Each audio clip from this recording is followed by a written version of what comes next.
So, okay, both of us has been learning history of China now, but what's your biggest takeaway?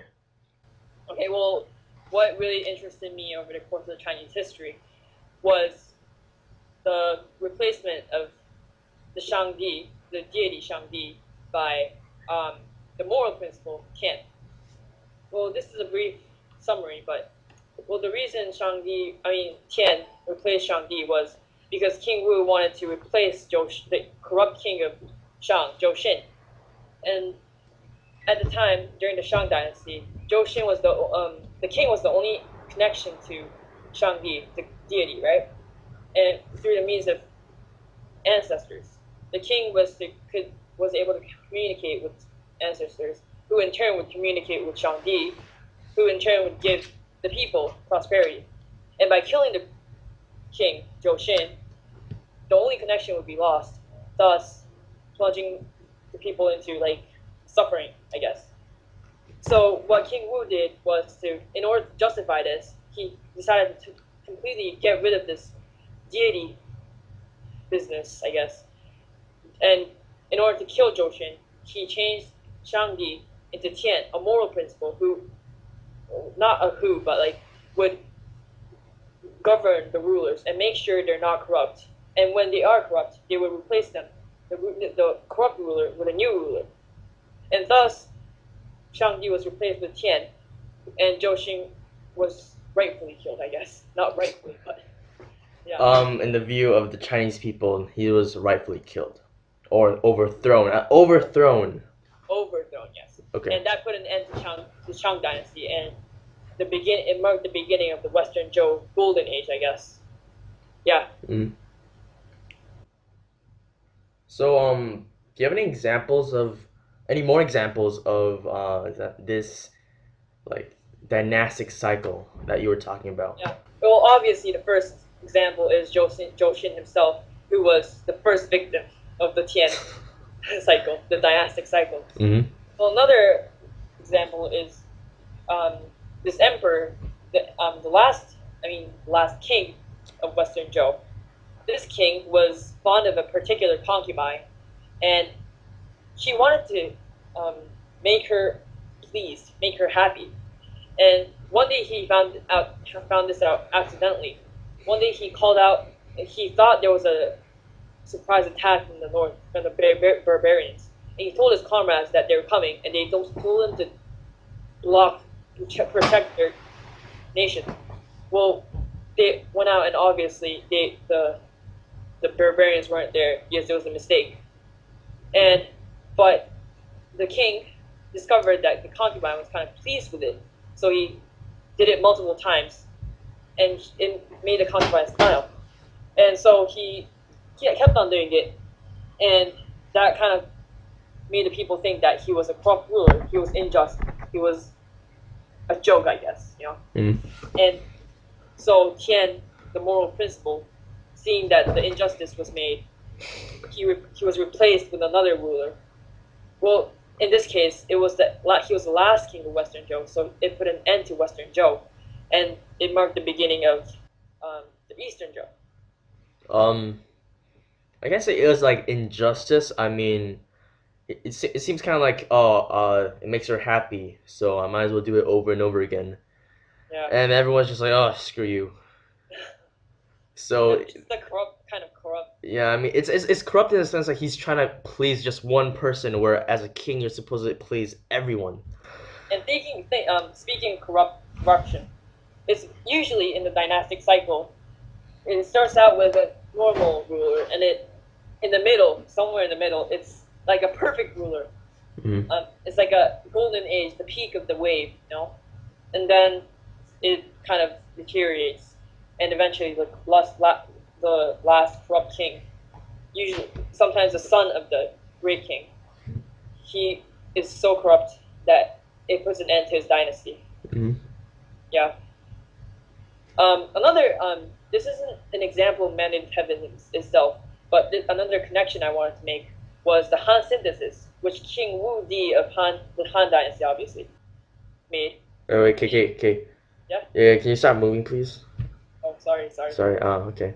Okay. Okay, keep going. Yeah, Han synthesis. Okay, Yeah. so the Han synthesis basically it's a system in which he connected the heaven, earth, and the king himself. This is indicated by the Chinese character of Wang, which is the heaven, the people, and the earth. And this whole thing is connected with one line.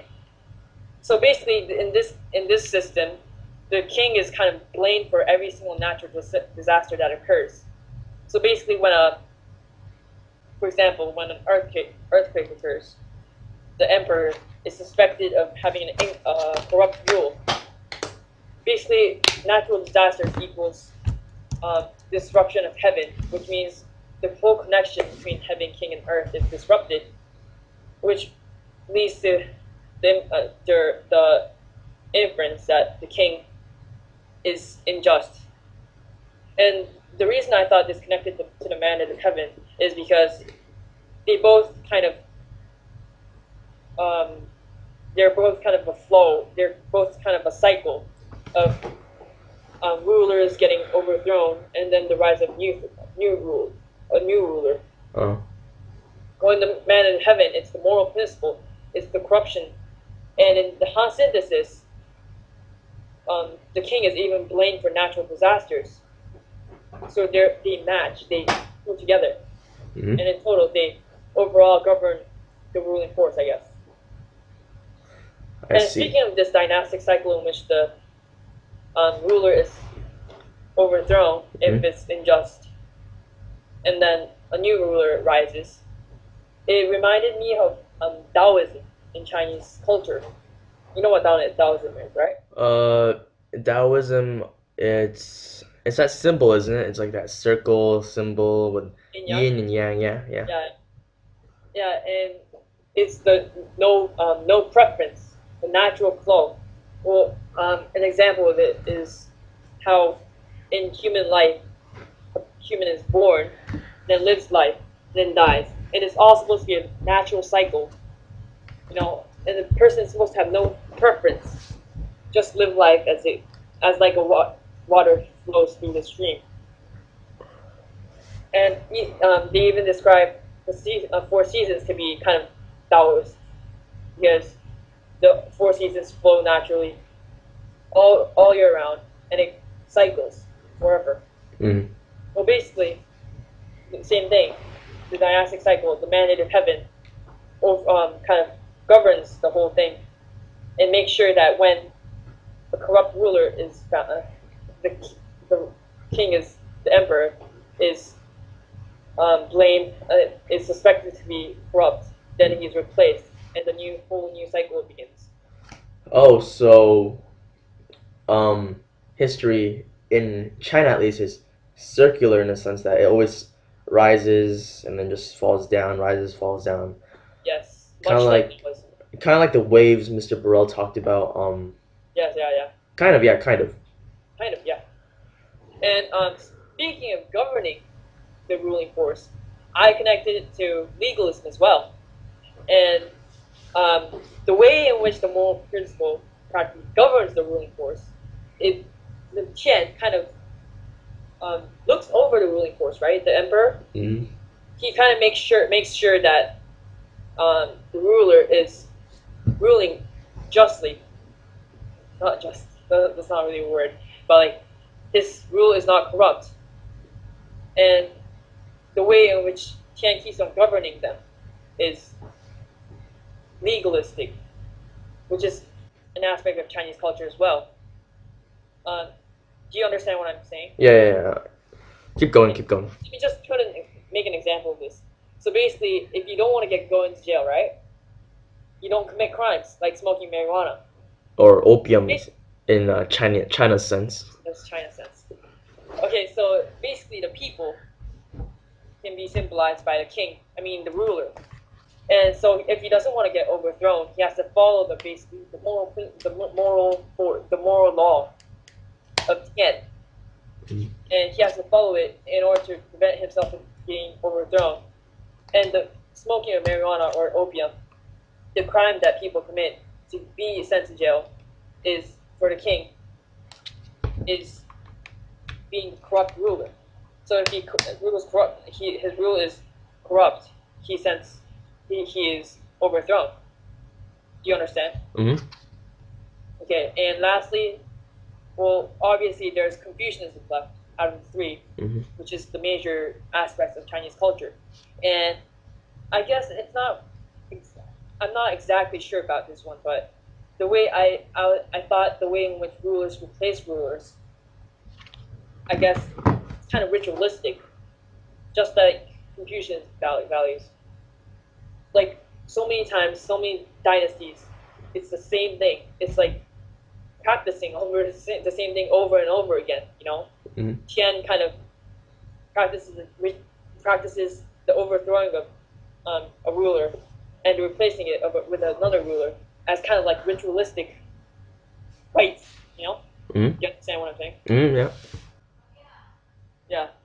So let me just say this. I think it's really interesting how history of China is like one of the only like histories where you can actually it's long enough for you to see like the mandate of heaven that like you're talking about, and now like how it affects almost all dynasties.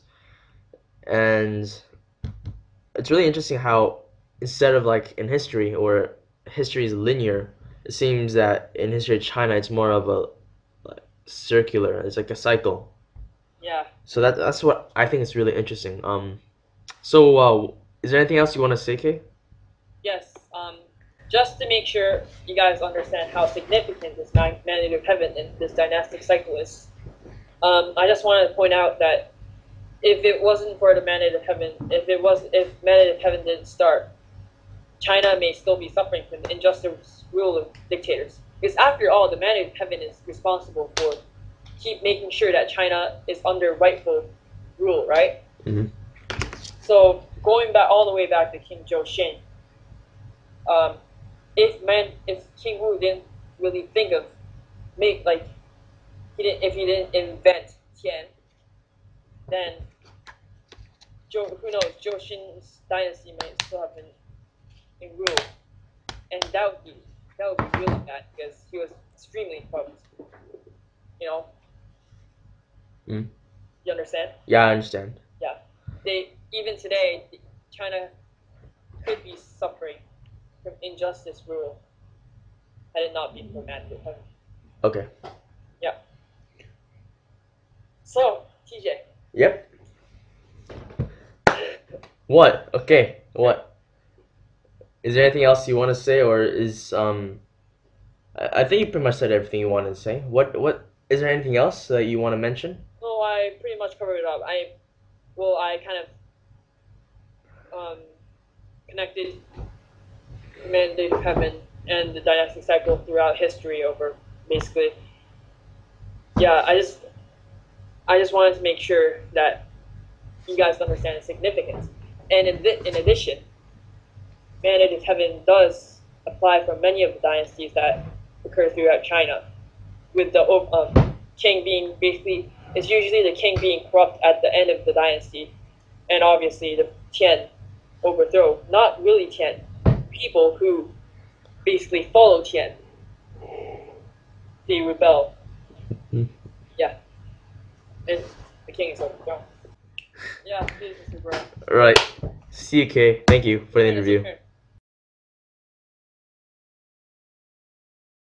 TJ, so you've been studying Chinese history this whole semester as well, just like me. And what's your biggest takeaway?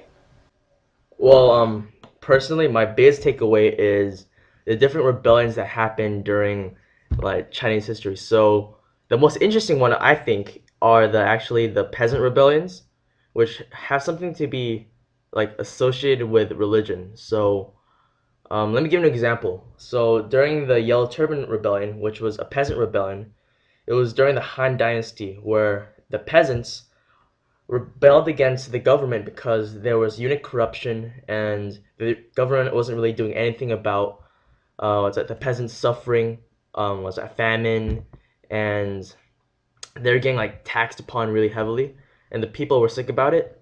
So this new religion started called Huanglao Taoism, And this is where people started to believe that Huang Lao was actually a god in Taoism, and they thought if we follow this religion that they'll actually like get out of this oppression and they can overthrow the government and they'll have a better life. Uh, and this actually connects to how in a time of oppression, peasants will actually start believing in radical religions in order for them to find a solution against what's that? Against whatever they're getting oppressed against. So Yeah. as things get worse, radical religions go up. And that's what started Huanglao Taoism and what the Yellow Turban started. The only thing about the Yellow Turban Rebellion, which was during the Han Dynasty, I have to say is it was put down by the Han Dynasty, but then ultimately the Han Dynasty fell because after the generals stopped the Yellow Turbans, they started their own kingdom and the Han Dynasty just fell. Yeah, the Three Kingdoms, right? Yep, the Three Kingdoms, the period of disunity. Yeah, POD. Okay. Another example of this peasant rebellion in history of China, which see this trend of how all these rebellions are happening over and over again, and they have some kind of association with religion, is the Red Turban Rebellion, which was actually a Buddhist rebellion started by the White Locust Society, in which the leader Kuo Su Sing, I think his name was, wanted to resist the Mongols of the Yuan dynasty. And remember, the Yuan dynasty was ruled by the Mongols, which was the first time in history of China, and they actually didn't want that. So what they did was they rebelled against them, and they failed. They actually failed a couple of times, and eventually the Yuan dynasty fell, and the Ming dynasty came back up.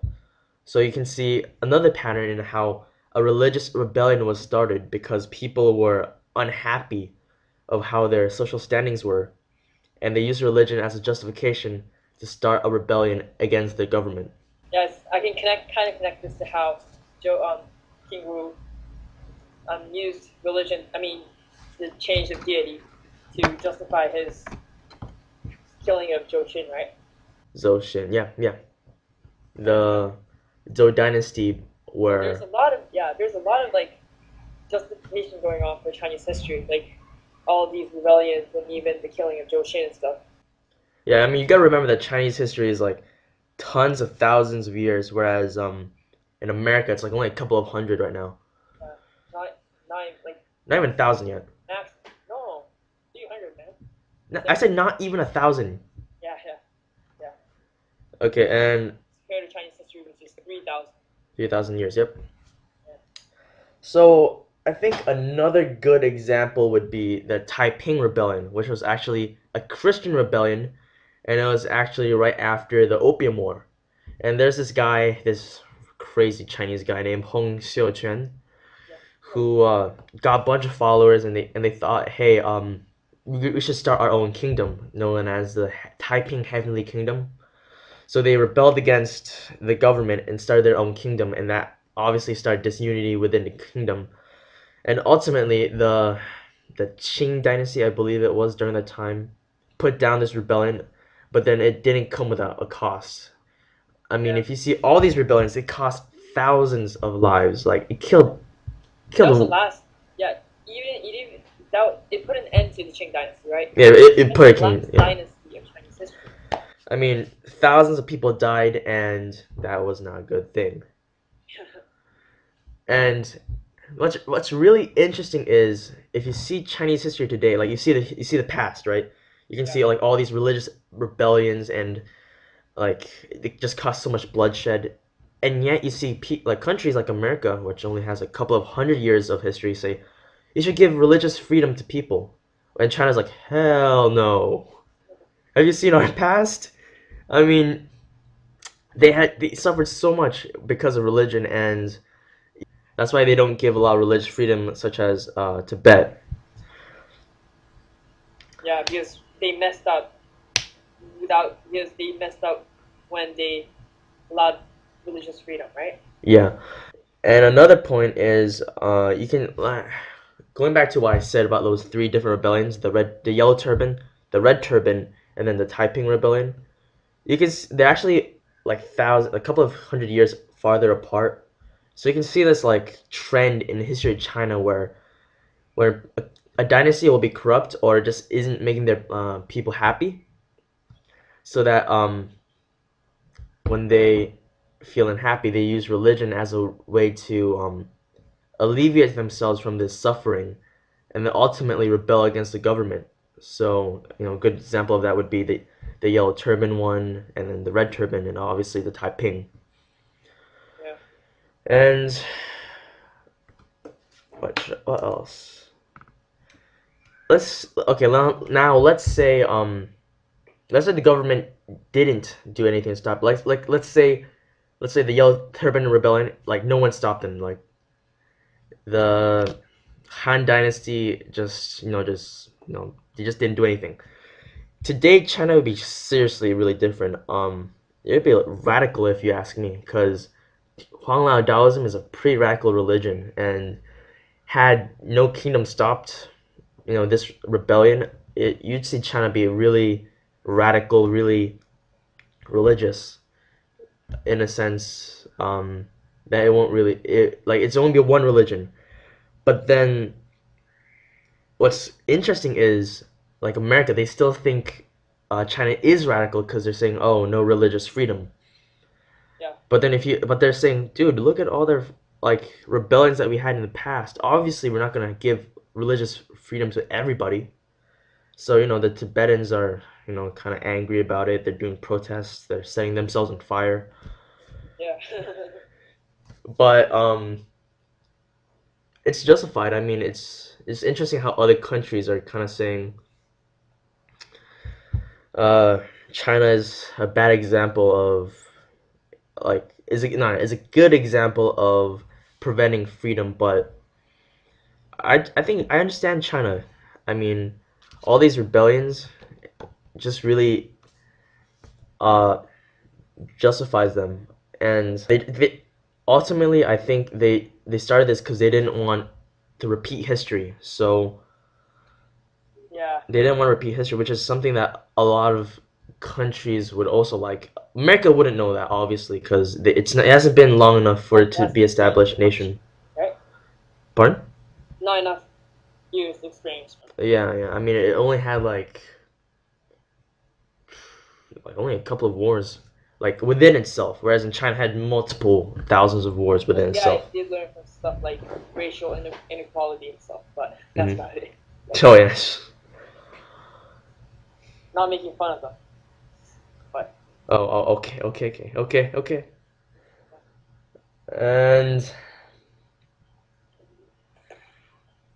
yeah, I guess you can say how um, the cycle, the rebellious cycle, how people kept on rebelling in order to, and it kind of formed a cycle, right? It's, I guess, kind of like a dynastic cycle. And many of those dynasties, including the Qing and even the Ming wasn't really directly caused. Oh yeah, the Han, I remember. Yellow Turban Rebellion, I believe. Yeah. Yeah, they were both brought down by rebellion, right? Yep. And in this case, it's not much. Well, it's not. You could say it was a mandate of heaven as well. Maybe the ruler was corrupt, causing the rebellion, I guess. No? Which is my point, I guess. So let me just let's just that's really what I take away from history of China is how this one country you can see patterns repeat itself, whereas other countries like America just can't see those patterns because they haven't been around for a long time. Even if it did, I think it's that the aspect of China, which is like the dynastic cycle, the dynasties. Yeah. That's what makes them so. I guess not really, but like kind of repetitive. I guess. Repetitive, so that's why it starts over and over. It's just a repetition. Compared to the U.S., which is like president in the beginning and stuff. He hasn't experienced enough. You see that, like you see in history that American like history outside of China is linear, but then in history of China you see it's circular. It's a cycle. Yeah, exactly. Yeah. Anything more to say? Let's see, what else should I say? No, no, that's it actually. But yeah, I really think the rebellions are really interesting, and I like that history of China. You can see so many patterns just because it's such a long history. It's full of respect and culture and bloodshed and all that good stuff. Apart from that, you have anything else to say? If not, I think this is all we have to say. Well, I said all I wanted to say in my part, so I guess we're done. Okay, thank you, Kay, for this interview. Thank you, TJ. Goodbye.